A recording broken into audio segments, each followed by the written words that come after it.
Halo semua, namaku Bang Bang. Hari ini aku akan menceritakan sebuah film genre sci-fi, Suicide Squad. Film yang mengisahkan pahlawan yang berhasil mengembalikan kekalahannya menjadi sebuah kemenangan. Jasa terbesar mereka tentu saja menyelamatkan seisi bumi. Dan mereka semua adalah para kriminal di perkotaan. Mari kita saksikan bagaimana si Joker bertemu dengan kekasihnya, dan mengubah pacarnya menjadi seorang badut wanita. Serta apa alasan para penjahat ini mendirikan sebuah geng bunuh diri. Cerita dimulai.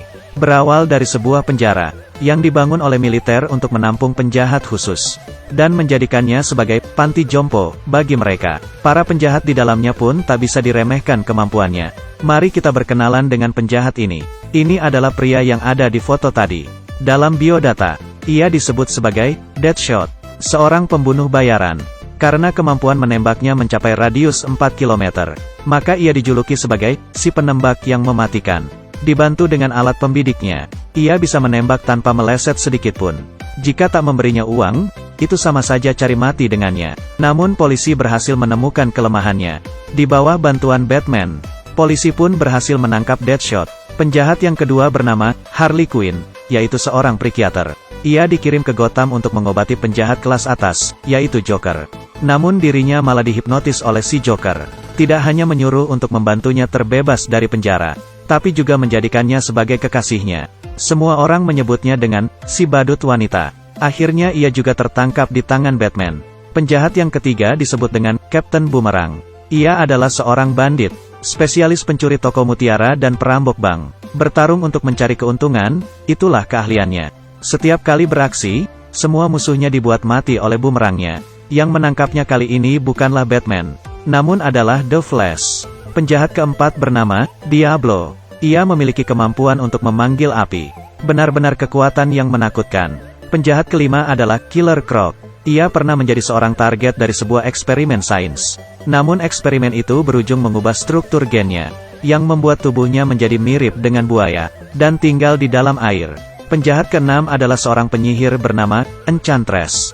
Ia telah hidup selama 6.373 tahun. Bahkan pihak militer tidak tahu berapa sihir yang dimilikinya. Penyihir itu datang dari sebuah kuil. Suatu hari, ada seorang arkeolog menemukan sebuah benda peninggalan misterius. Ia pun tak sengaja melepas roh penyihir yang terperangkap di benda itu. Sang penyihir pun merasuki tubuh arkeolog itu. Namun ia bisa dikendalikan oleh para militer, karena tim ekspedisi sains mereka berhasil menemukan jantung si penyihir itu. Jika si penyihir tidak menuruti perintah mereka, maka jantungnya akan dihancurkan. Para militer pun menyelenggarakan sebuah rapat. Para majelis mengusulkan agar para penjahat khusus itu dipersatukan dalam sebuah tim. Karena ketika superhero yang lain telah dibunuh, pemerintah takut apabila bumi menghadapi bahaya yang sama lagi, dan sudah tidak ada lagi superhero yang membantu mereka. Maka mereka akan kehilangan pasukan pengaman di garda terdepan. Jika para penjahat ini bisa menjadi senjata bagi mereka, maka setidaknya mereka memiliki sebuah pasukan pengaman.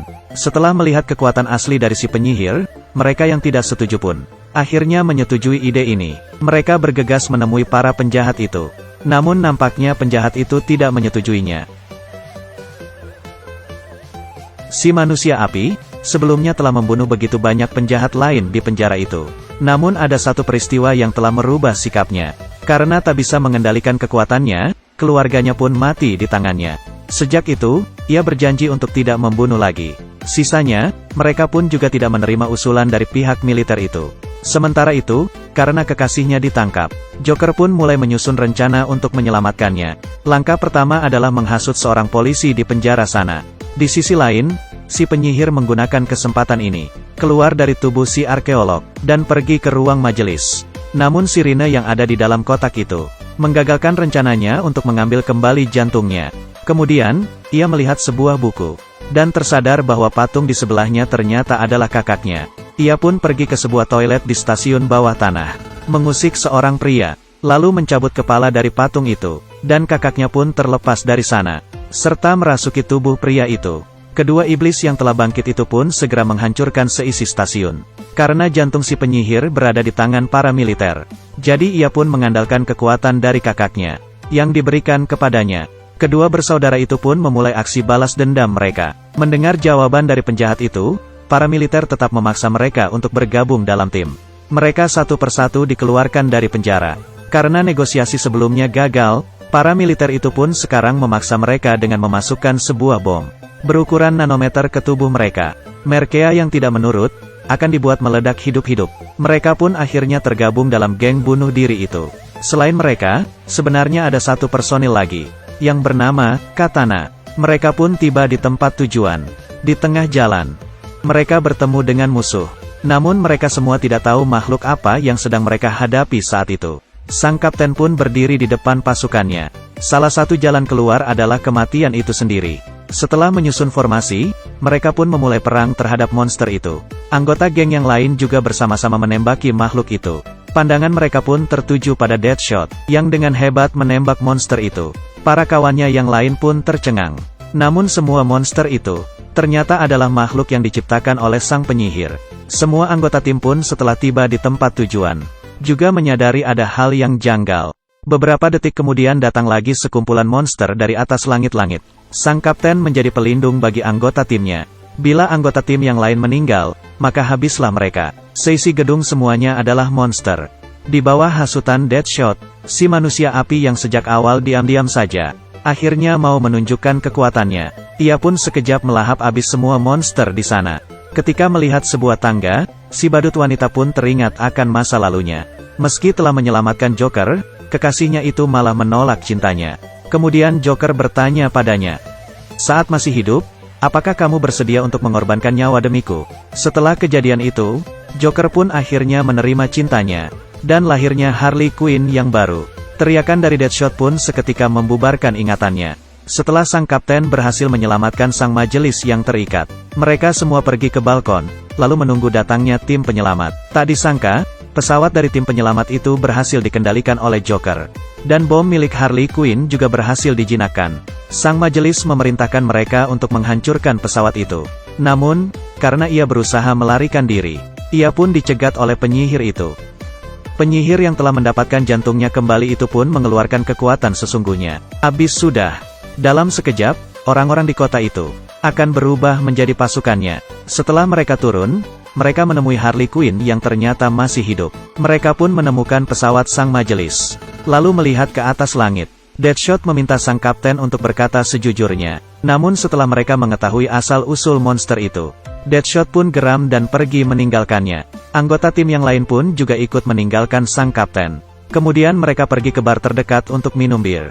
Diablo merasa bahwa kekuatan supernya itu membuatnya bisa melakukan apa saja. Namun juga karena kekuatannya inilah, ia kehilangan orang yang dicintainya. Tiba-tiba sang kapten pun datang menghampiri mereka. Ia memberitahu mereka bahwa ia telah menemukan wanita yang dipakai tubuhnya oleh si penyihir. Muncullah benih cinta di antara mereka berdua. Namun kekasihnya sekarang ini telah berubah menjadi musuh mereka. Ia pun melepas alat peledak di tangannya, dan memberi surat yang ditulis oleh putri si Deadshot kepadanya. Deadshot pun terharu, dan berjanji akan membantu sang kapten menyelamatkan kekasihnya. Mereka pun akhirnya bersatu kembali, mengeluarkan semua kemampuan yang mereka miliki, berperang melawan musuh hingga titik darah penghabisan. Setelah menganalisa informasi musuh mereka, Killer Croc mendapat tugas untuk meletakkan bahan peledak di bawah air. Sisanya bertugas untuk meredam kekuatan penyihir itu. Namun sihir dari sang penyihir membuat mereka semua masuk ke dalam dunia imajinasi. Dalam mimpi itu, Deadshot tidaklah ditangkap, malah ia berhasil membunuh Batman. Dan di mimpi itu, Joker dan Harley telah memiliki seorang anak, dan memiliki hidup yang bahagia. Hanya pikiran Diablo lah yang tidak terpengaruh. Ia pun menyadarkan semuanya dari dunia imajinasi mereka. Mereka pun menemui kakak dari si penyihir, lalu tersadar bahwa pistol biasa ternyata tidak mempan untuk melawannya. Melihat anggota timnya hampir terbunuh, Diablo pun mengeluarkan kekuatannya untuk menyerang sang iblis itu. Para anggota yang lain pun juga ikut geram, dan langsung memulai pertempuran mereka dengan si iblis. Diablo pun akhirnya mengeluarkan seluruh kemampuan yang ia miliki, berubah bentuk menjadi iblis api. Itu bukanlah api biasa, namun merupakan api dari neraka. Melihat lawannya mulai tersungkur, Diablo pun menghajarnya habis-habisan. Namun badannya tak berubah begitu lama. Ia telah kehabisan tenaga, lalu tergeletak di tanah. Kekuatannya kini benar-benar hilang. Ia pun memberitahu yang lain untuk segera mengaktifkan bom di bawah air tadi. Kemudian muncullah suara ledakan yang begitu besar. Keduanya pun menghilang tak bersisa. Kematian kakaknya membuat sang penyihir begitu marah dan mengeluarkan kekuatannya yang menakutkan. Sihir yang ia keluarkan mulai menghancurkan semua sudut perkotaan. Kemudian, Harley pun berpura-pura menyerah padanya. Saat penyihir itu lengah, ia mengambil sebuah katana, lalu merobek tubuh si penyihir, dan mencabut jantungnya. Killer Croc pun menggunakan momen ini lalu melempar bahan peledak di tangannya. Berkat tembakan dari Deadshot, bahan peledak itu pun meledak begitu luar biasa. Setelah ledakan berakhir, si penyihir pun berhasil dibuat tidak berdaya, dan tidak memiliki kekuatan untuk membalas. Sang kapten pun menghancurkan jantungnya itu. Wanita arkeolog itu pun akhirnya terbebas dari roh penyihir. Dan perang yang begitu dahsyat ini pun akhirnya selesai. Meski telah menyelamatkan dunia, namun karena identitas khusus mereka, mereka tetap harus dipenjara. Sampai suatu hari, kehidupan mereka pun terusik. Karena penjaga penjara itu sebenarnya adalah Joker. Yang lebih aneh dari film ini adalah, dua orang yang memiliki kekuatan di luar hukum alam itu, malah mati hidup-hidup dalam sebuah ledakan. Kalau menurut kalian sendiri bagaimana? Bagi kalian yang suka cerita dariku, jangan lupa follow ya. Sampai